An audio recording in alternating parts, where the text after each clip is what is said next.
What's up, guys? Welcome back to Mission Accomplished. My name is Michelle. I'm Garrett, and today we are talking about assholes. Not our assholes. God. We're talking Ew. about influencer... Dumb people who are throwing parties. during a pandemic. Michelle, why are people throwing parties during a pandemic? That's a great question. And because I'm not throwing parties during the pandemic, I don't have an answer as to why. I'm sure there are many reasons. I would love to have a party right now. I wouldn't. In general, minus the pandemic part. Yeah. So, Michelle, tell the people what's going on. Why are we talking about this? Okay, so Garrett and I live in Los Angeles, and if you live here or if you've seen on the news, it's been covered by a lot of outlets, including Business Insider, the New York Times, that several influencers and influencer houses in Los Angeles are throwing parties with hundreds of people in attendance during a pandemic because for some reason they think that the rules and the volatility of this virus do not apply to them. And today, we just wanted to talk about it a little bit, rant a little bit, and... Yeah, I think Michelle's going to rant. Yeah, Michelle really doesn't... I'm really angry Obviously, about I this. also don't like this, but I know this rubs Michelle the wrong way. Michelle, why are you so, there's just something in you that's so, gut-wrenchingly angry about this? Talk about that. What's going on for you? Okay, so I'm very upset about this. For a variety of reasons. The first reason is the obvious that, per the research we know, you're not supposed to be around other people right now until we have a vaccine or a better protocol. And if you are around other people, wear a mask and when applicable, social distance. And when I see people not only blatantly disrespecting other people by doing that, but also being dumb enough to post about it on social media to millions of followers, it drives me freaking insane. Because it's people like that who are doing that kind of dumb shit that make the rest of us have to continue to stay in quarantine. We have been in quarantine since the beginning of March. I have not seen my family since Christmas of last year. I was supposed to see them multiple times this year. We have not left the city of Los Angeles this entire time, except one day trip to Santa Barbara last week for my birthday. Anyways, and it sucks. I'm not sitting here saying quarantine is easy. It's hard. It's so hard. It's frustrating. It's angering. It's annoying. And what sucks even more is that the actions of other people dictate how long we're in this. So the people who throw these parties, who just do whatever they want, they cause all of these outbreaks. And, rumor is that a lot of people who have attended these parties have tested positive afterwards.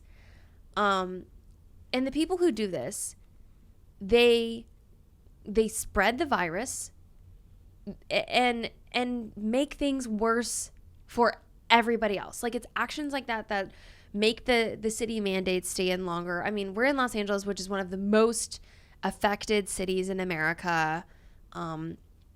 It drives me crazy because there is this feeling of the rules don't apply to me because I have money. And I've seen this argument of people from TikTok houses saying, we have to live our lives. We have to continue making money. How much money did you make by throwing a party in Hollywood Hills at your house? Did that really yield more money for you? Because I don't understand that. I truly don't get it. And Chris Clemens actually said this really well. He said, as a vlogger, he has actually increased his revenue during quarantine. And that if you are good at your job, then you should be creative enough to figure out other ways to vlog content, whether it's you by yourself or with the people you're quarantining with, so that you don't have to do that. That's part of our job, is to adapt and be creative in that way.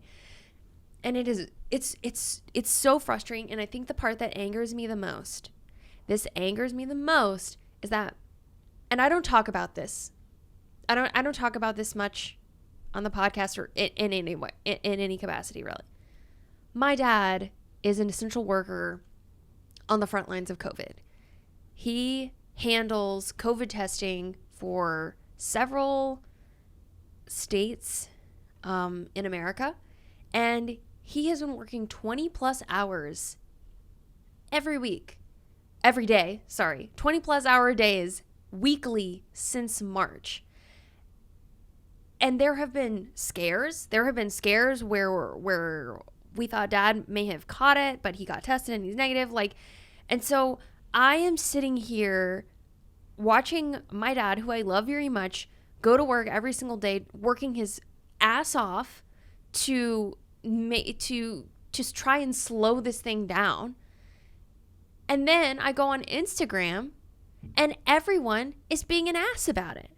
Everyone is fucking throwing parties, collaborating, doing whatever the fuck they want, and spreading the virus because, yes, people are getting tested positive after all this bullshit. And it's just making me so mad because it is disrespectful.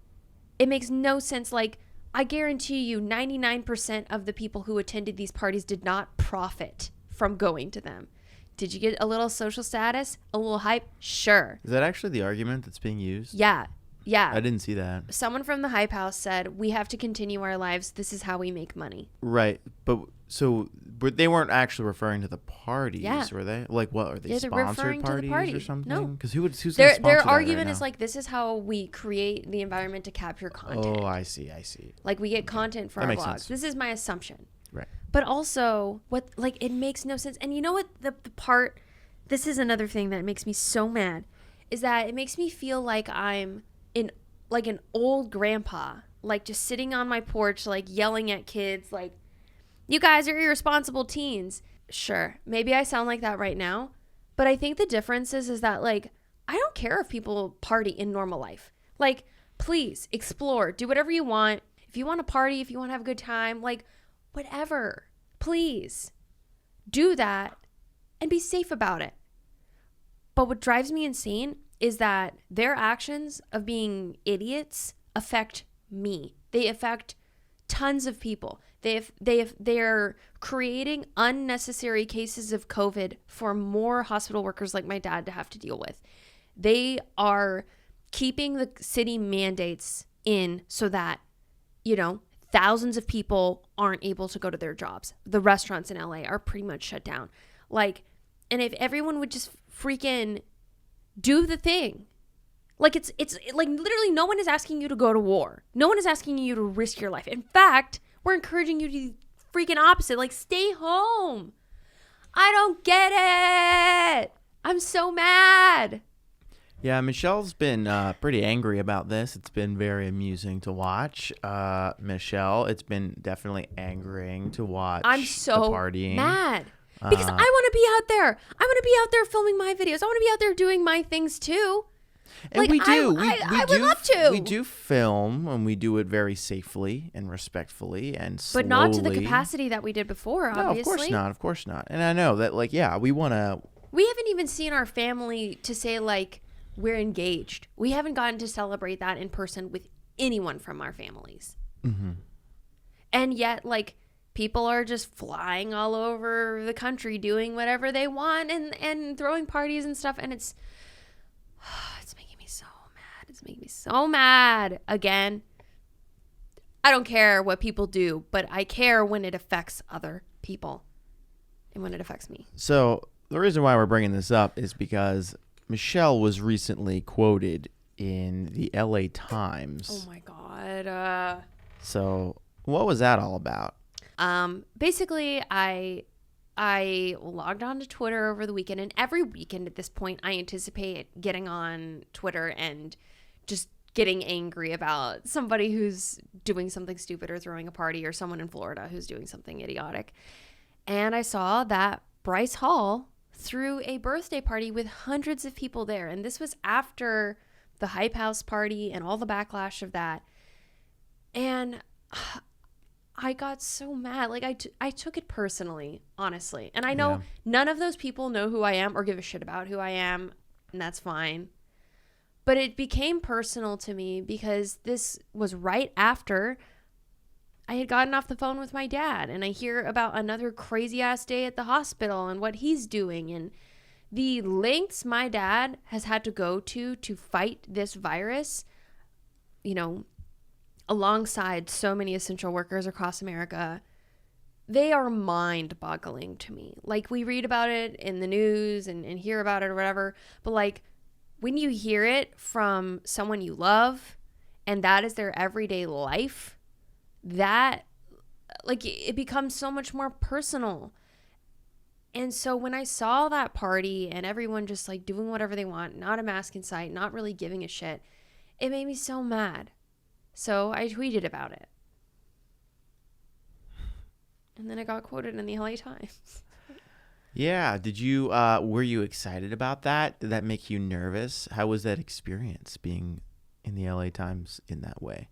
Because at first you were like, oh no, I think, right? Yeah. You were a little nervous. I was nervous because I think people assume when you are featured in a publication as robust as the LA Times or whatever, that they would at least reach out to you to let you know. They don't.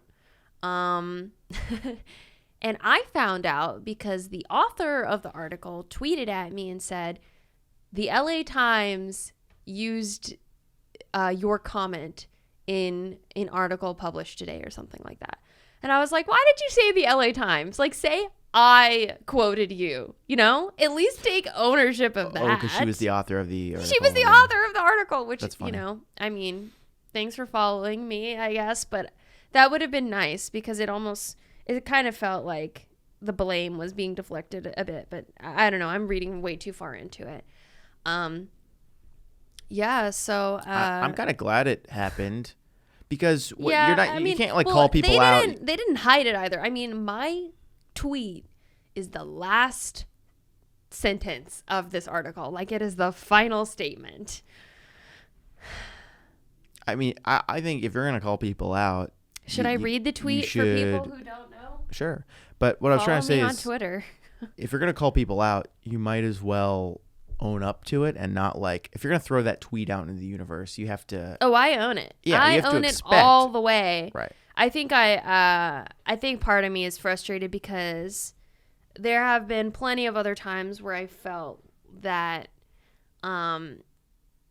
coverage involving me would have been, I don't know, what am I trying to say? I'm trying to say I feel like there are so many other things I've done in the past that are positive and potentially newsworthy. Okay, so you think don't that know. the tweet that you made that ends up making it finally to the LA Times is just you being an old man yelling at some teenagers when you Right. were hoping it would be something like Yeah. more of a positive Michelle hosts thing. Karma on HBO Max. The LA Hey, Times did that not would've been cover nice. that. Okay, so basically, there's this Twitter account called Deaf Noodles. It's like a drama account, and they tweeted like all of the receipts and videos from this party.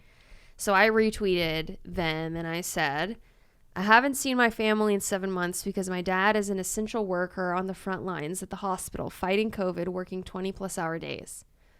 Fuck you, Bryce Hall, and everyone else who went to these parties. You're selfish to a degree I didn't know humanly possible. And you still stand by that, yeah. I do. I do.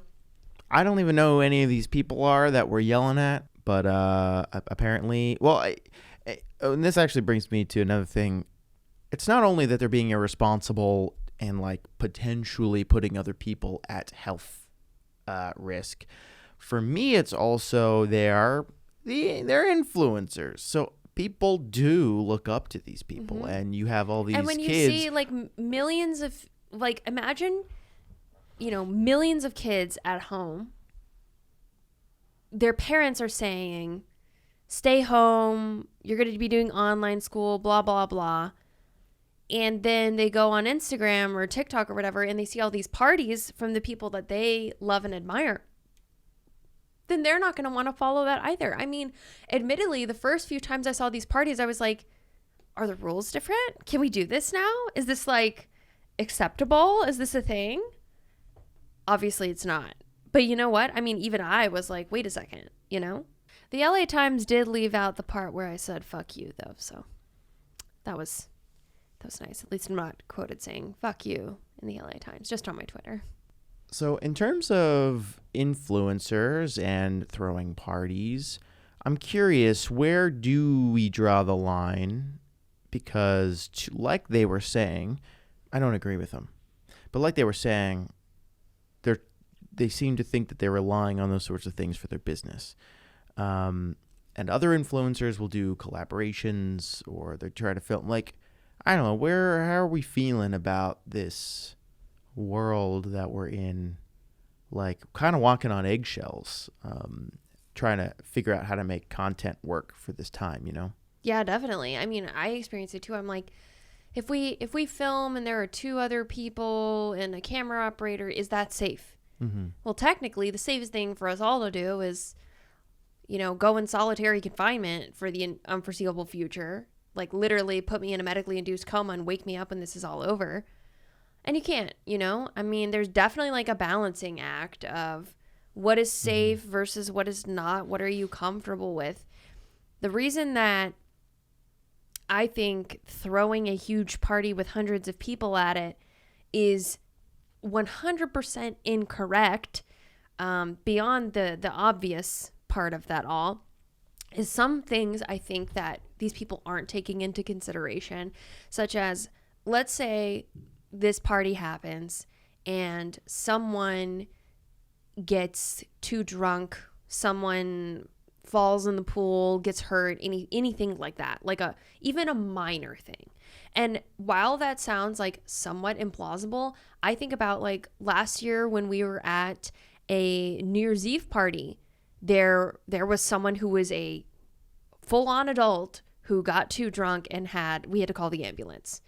That possibility always arises when you have that many people in a house and whatnot, and like the chaos of alcohol and drugs and whatnot. If someone gets hurt, that means they have to call an ambulance. That means that a staff of medical workers who are already overworked treating COVID patients or picking up emergency situations involving potential COVID victims, they are now taken away from that and asked to go pick up some dumbass who got too drunk at a party. It's the same thing with like the party escalates and the police have to be called. That means the police are there instead of somewhere else. Like, it just doesn't make sense to me, and it's exacerbated even further in the pandemic. But yes, I definitely agree that on that medium scale of like, well, can I get together with so-and-so and it's just us in a room and we collaborate? That might be fine on paper, but like, again, that's like a whole sphere of people that you're introducing yourself to through that one person, because you don't know exactly where they've been. And you can't do 2 weeks of quarantine before you see every single person in your life. I mean, I'm already sitting over here like, how are we going to see our families for the holidays? And when I ask that question, I think the harsh reality is we probably won't. Like, I'm probably not going to see my family over Thanksgiving, Christmas, New Year's, any of that. But what sucks is that I know all of those influencers and all of those people, they're just going to fly home and do their thing. And like, obviously there's a lot of jealousy here. Like, I want to go to a party. Oh yeah. I want to travel across America and like go to Miami and stay on a yacht. I would love to do that right now. It frustrating is definitely a lot of frustrating that it feels like other people get to do this thing and get away with it. I don't know. Well, maybe they're getting away, maybe they're not. Depends on your definition of getting away with it. Yeah. And I'm like, it's almost like, why have I been quarantining?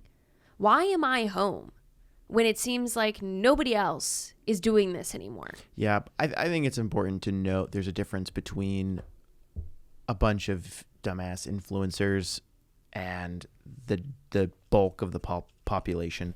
So I know it might feel, like, why is everyone just doing whatever? I think the bulk of the population isn't quarantining. It depends. I mean, also you have to think of it like the United States is so diverse with its different states and areas that like the rules are just different in different areas because of population and density of population. So like being in LA, I like most people seem to be pretty compliant to lockdown protocol for At the least most the part. people we've encountered, like everywhere we've gone, we see people wearing masks, abiding by 6 feet. If you pass someone on the sidewalk, we both like step out of each other's way to create distance. Yeah, but we have to remember that not everywhere in the United States is like that because of population density and politics. It just, well, no, I mean, like, it doesn't make, like, you, like, less cases in that area and everyone's more spread out but naturally, like in is what I'm trying to Florida, say. in Florida, I think people are just not following the rules.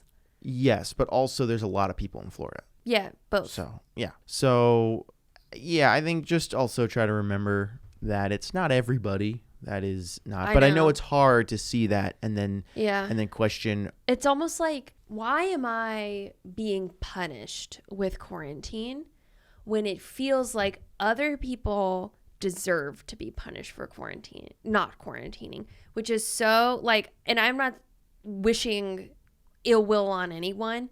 It's just like, I feel that quarantine has sort of brought up this thing because in life in general, there is this idea that if you do something wrong, you will be, reprimanded for that. And if you do something right, then that makes you a better person. And I don't know. But then, like, now. But think about it this way. I think the root of it for you is surprisingly, and this is not a hit, this is not like a knock against you, because I feel this too, is selfishness of like, obviously, so like jealousy and the idea that they get to do it, why can't I? And we're smart enough to know it's irresponsible. People are getting hurt because of this. It's not too difficult to like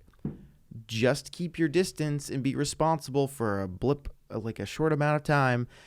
But it's just the fact that other people don't have to, I put have in quotes, makes you think that it's unfair. Yeah. And then the unfair, it's almost rooted, in this like selfish like reason rather than like what I've been trying to do. Because I also think about I think about all of the opportunities we've lost out on this year. Now, granted, a lot of beautiful and amazing things have happened, but a lot of things I was really looking forward to got canceled or indefinitely put on hold. And these are videos and opportunities that require other people. I don't know. I feel frustrated that maybe I'm different at this point. I kind of got over it. I think I just got over complaining about quarantine. Because, well, you never did because you like being home.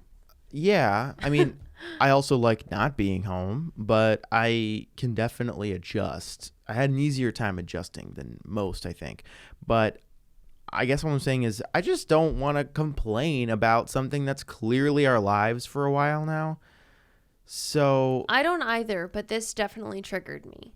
Yeah, sure. I have I also don't want to confuse. I have nothing against you calling out people for their bullshit. I love that. We should do that. We should continue to call people out who are being irresponsible and putting other people at risk. I feel like this year has made clear how much more, I mean, I feel like everyone's kind of experiencing this to some degree, like how much more vocal we do need to be about the things we believe in. Whether it's Black Lives Matter, being safe during COVID and quarantine. These are things I'm totally comfortable talking about. And especially with this type of thing, I don't know, I couldn't be silent regarding quarantine specifically anymore. I have no, qualms whatsoever speaking out about Black Lives Matter or any of those other social specific issues. Yeah, I understand all that. It's for some reason quarantine, when you call somebody out for quarantine, it feels it makes me feel more like a grandpa. But I guess what I'm saying is I don't mind calling out the parties. I'm just saying I don't want to complain about quarantine anymore, because this whole I don't podcast either. even is just like complaining to people about quarantine who I are also in know. quarantine, who feel the same way. I know we're I preaching know. to the choir. I mean, I I don't want to talk I about don't something want to. else. I don't want to complain about quarantine either. I think I and I've grown to definitely be like, okay, here is the productive way we can exist in this lifestyle. It just seeing those images of people not giving a fuck about it remind you, Mm-hmm. It brings it all back. oh up. my God. Oh my God, I've been inside my house all year. Mm-hmm. And I could be doing that right now. Like, I could go to a party in the Hollywood Hills and have the time of my life if these motherfuckers would stay home I for a think week. I think you what know? it is, them having their parties are the reasons why most people won't get to see their families for the holidays, Yeah. and drawing that connection. And in that sense, absolutely. Again, I'm all about you calling out Bryce Hall again. I don't know who that is. I'm sorry. You sound like an I don't asshole. either, I don't know who you are. honestly. I should probably Whatever. look into that before this. So that was a 28-minute rant from Michelle on why she doesn't like people partying during COVID, which And I also would just want agree to with. briefly mention that I really respect Chris Clemens, Elijah Daniel, and Tyler Oakley and amongst several other people for their really poignant vocalness about these issues. So thank you to them. They also speak perhaps more eloquently on all of these things than I do. I really enjoy Phil DeFranco's episodes. Yes. When he calls Phil out DeFranco. people out. They've been pretty entertaining to me, at least. And that's usually how I find out about these bullshit influencer parties, because I don't. I remember the thing I was going to ask you earlier. What? Okay, this is something we haven't talked about yet, or at least on the podcast, I don't think.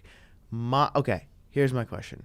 What is your stance on following or not following creators who are that you're starting to realize are setting bad examples? Mm-hmm. Mm-hmm. Like, maybe we have touched on this a little bit, but let's say like the people like Bryce Hall, not that you followed any of those people anyway. Yeah. But like when you see an influencer, I'm not even going to put a name to it. If we see an influencer, maybe not even do something to the extreme of the Bryce Hall party, but let's say like a complicit collab, maybe attender. like a collab every couple of days.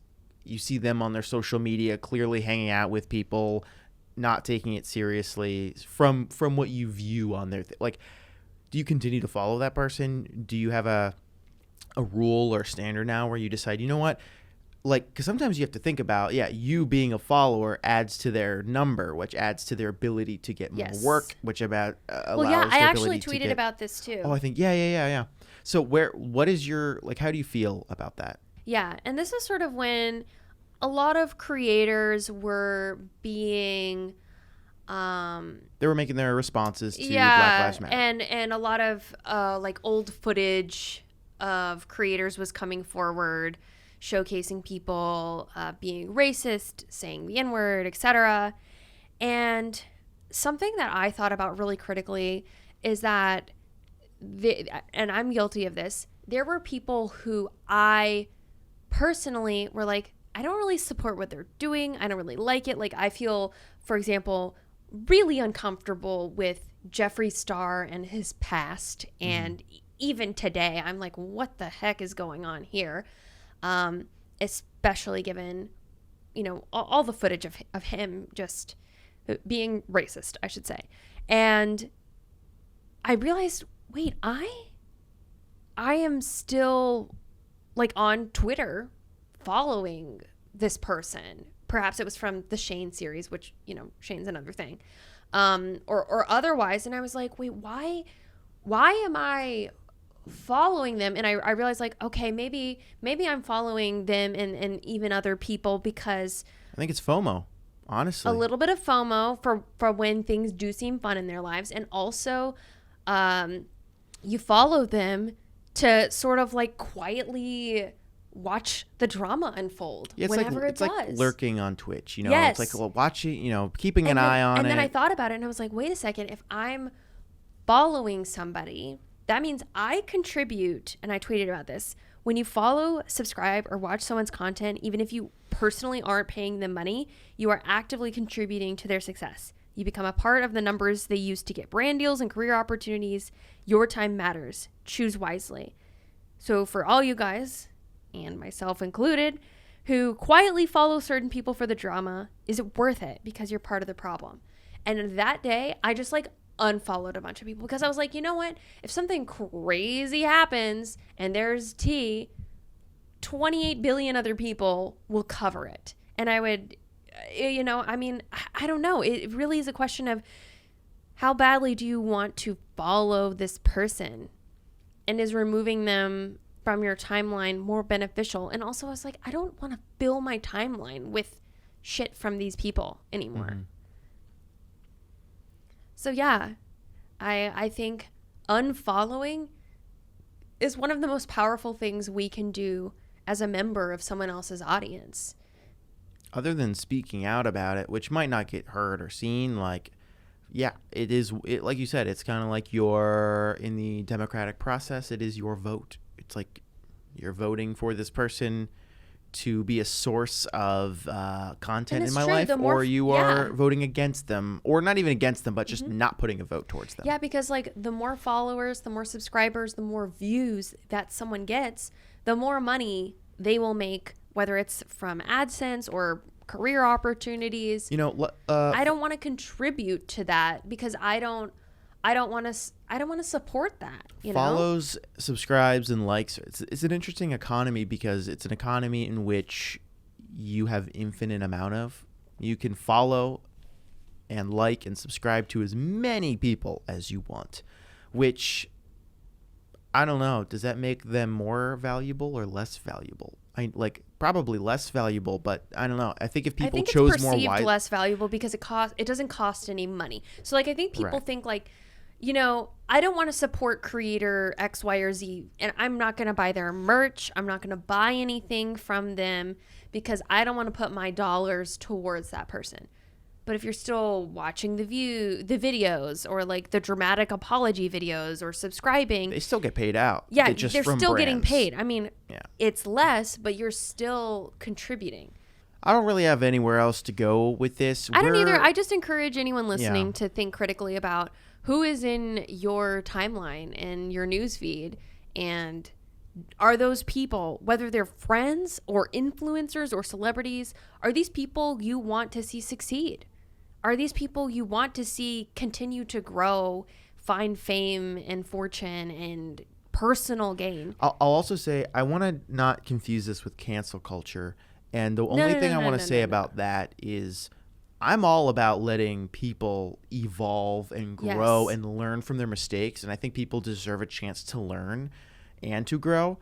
But if they have that opportunity and time again, they continue to make the same mistake and purposely not learn anything, like for me, that's Jake Paul, then I don't think they deserve more chances. And that's when I think cancel culture canceling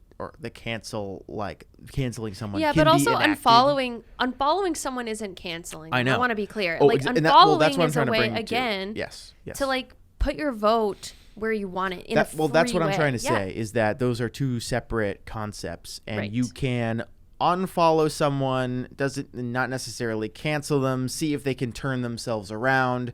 The problem is if they continue having all that support, they won't know to learn. So if you don't unfollow them, you don't stop watching their content, they will think, I'm not doing anything wrong. If I'm still getting the views and I'm still getting the likes, even after I've been revealed as a racist, then I'm okay. I can keep doing whatever I want. I don't need to apologize. And that's bad.